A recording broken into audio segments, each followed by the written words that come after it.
Si Miggy pumunta sa drugstore para bumili ng vitamins. Sabi ni Miggy, "Miss, pabili nga po ako ng vitamins para sa anak ko." Sabi ng tindera, "Sir, vitamin A, B o C po ba?" Sabi ni Miggy, "Di na mahalaga, miss, kung A, B o C." Sabi ng tindera, "Bakit naman, sir?" Sabi ni Miggy, di pa naman siya marunong magbasa eh."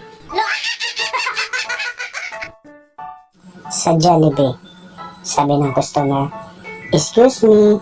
Sabi ni Miggy, "Yes, sir." Sabi ng customer, "May wifi po ba kayo dito?" Sabi ni Miggy, "Naku, sir, pasensya na po kayo, wala po eh. Pero pwede niyo po subukan yung apple pie at mango pie namin, sir."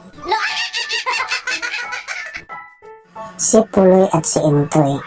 Sabi ni Puloy, "Pre, gusto mo bang hindi malit sa work mo?" Sabi ni Intoy, "Oo, pre, ano ba dapat gawin?" Sabi ni Puloy, "Huwag ka na lang pumasok, pre." Si Berting at si Tikyo. Sabi ni Berting, "Pre, ano ang una mong tinitingnan kapag may nakakasalubong kang chicks?" Sabi ni Tikyo, "Siyempre, una kong tinitingnan, mata ng misis ko. Mahirap na, baka tsinilasin niya ako nang wala sa oras."